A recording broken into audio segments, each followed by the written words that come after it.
Hello everybody, Andy here again. Right, today I'm out in the woods. I wasn't actually going to do a scenic walk as such today. I've pan round as I'm doing this and just give you some idea where I am.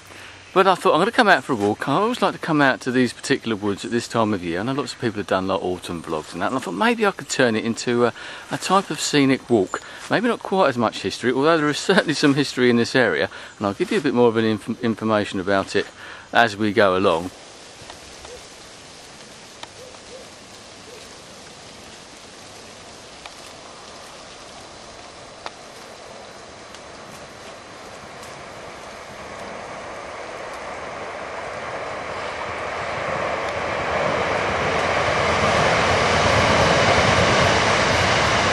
As you might just seen there, train coming along, very close to the railway tracks this wood. It's actually an RSPB reserve, which is the Royal Society for the Protection of Birds. It's one of those places that I like to come to. Say very close to home as well, which is always very nice. Another one of those places you don't get too many people in, plenty of dog walkers and that as well, but you can do sort of several different trails. But at this time of year, as you've probably already noticed, that the colours here, and I think the colours this year have supposedly been as good as we've had for a number of years in Britain. Partly because of the way that the climate's changed. We've had sort of fairly warm year, but we've had quite a bit of rain, and then we've had a fairly dry, be careful where I'm going, a fairly dry autumn. So another great place this is for mushrooms, fungi, as I showed you in a previous walk. Another great place for chestnuts as well, and obviously bird life, being a sort of a wildlife reserve, if you want to call it that. You've got quite a few lot of bird life, not so much at this time of year, but certainly in the spring and summer. It's just literally turn for a twig. And it's certainly in the summer you get a lot of birds here, and it's just sort of a cacophony of noise, which is absolutely wonderful and very nice and quiet as well, except for me making a lot of noise and scaring all the birds away. Thought I'd show you this. I think you can see these sort of trees that have been laying around, and some of these trees have been here for a number of years now, just left, sort of being a sort of a nature reserve. A lot of these places just left to rot away and sort of feed all the other life that comes from that. In this particular area, as I think I mentioned in a walk not long ago, we had an amazing storm in October of 1987, which I remember well. They called it a hurricane. It wasn't strictly, but it sort of destroyed and knocked down literally millions and millions of trees in the south of England, especially the southern half of England.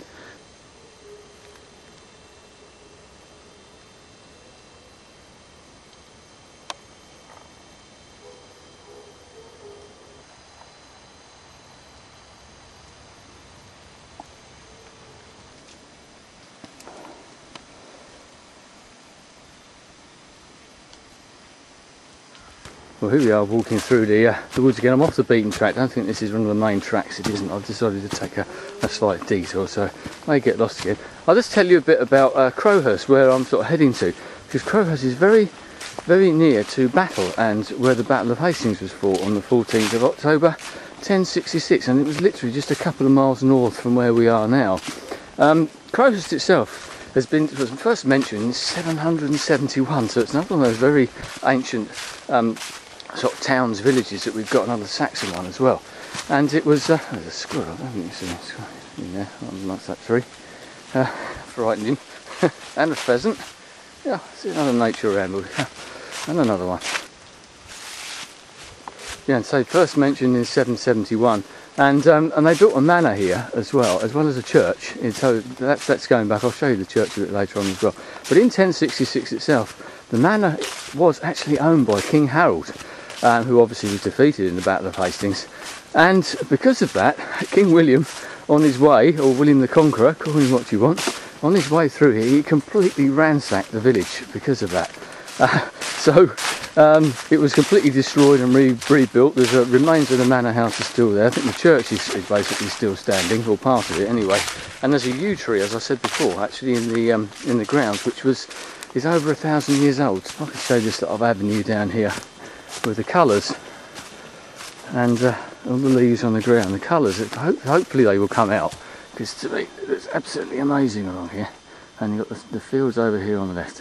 If only I bought my camera, it made a really good shot. But it just shows you what autumn can do for us. And as I said, there's no one else about here. Very quiet. And there's nothing quite like walking in the countryside on a day like today, nice and sunny, as long as you enjoy your own company. But I've got all you lot here as well, so it's not too bad, is it? I was talking about mushrooms, as I quite often do. I don't know if you can see these little ones here, not very big at all, but panning slightly. Loads of these around. Whether these are edible, I couldn't honestly tell you. And as I mentioned before, some of these can be deadly poisonous, so I think I'll leave these ones well alone, just in case.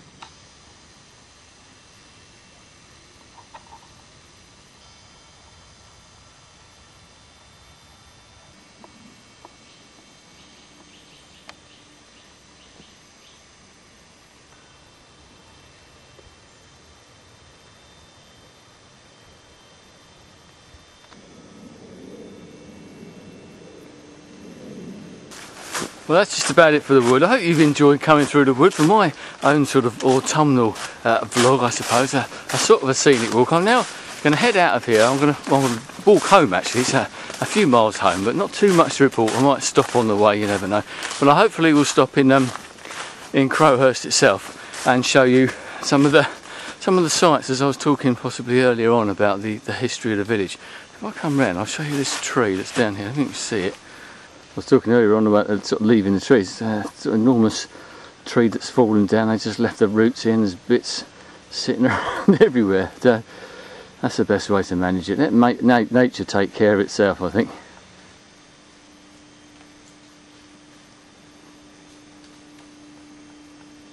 Thought I'd show you this. Someone was asking me about chestnuts the other day, actually, from a walk I did, and I was eating chestnuts raw. There's some there for those who don't know what they look like. Yes, you can eat them raw. I know lots of people do roast them, put them in the fire, and that is very nice, I must admit, but I do like them like this. I was saying before that I didn't think there were many around, but here, I don't know if you might be able to hear it every so often, they're literally still falling out of the trees. It's quite dangerous. You can see they are very, very spiky, very, very well protected. It's not easy to get them out, but when you do, they are certainly very nice and tasty. So I found some free food after all. Well, I've come out of the wood now and walking down into the Crowhurst village itself, and I'm in the churchyard now.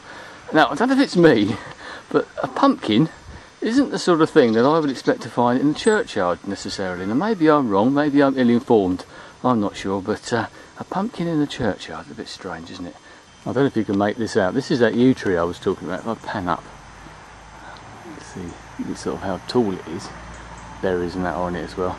Right next to the church if I come round. And there's the church.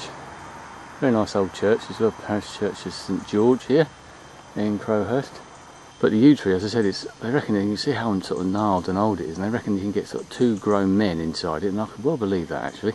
So this tree, should I say, this yew tree has been here for over 1,000 years, so it would have been standing at the time of the Battle of Hastings in 1066. So I wonder if this tree could talk. Can you imagine the stories it'd be able to tell you? A quick view of what this tree's like. So I don't think I've seen the yew trees before, but I mean I have seen this one before, but I don't think I've ever seen one quite as amazing as this. You can really make out exactly what it's like actually. It's enormous. It's held up in a couple of places by pieces of wood, which is hardly surprising when you consider how old it is. I bet this is really spooky in the dead of night, you know. I mentioned about the Manor House, still in Crowhurst, but I mentioned about the Manor House, so I pan in, and that's the remains of part of it, and I think if you can see the walls of this house here, I've got bits of it in here as well, and this Manor House was owned by, or run by, King Harold back in 1066, so this history around this area is quite mind-boggling sometimes, I think.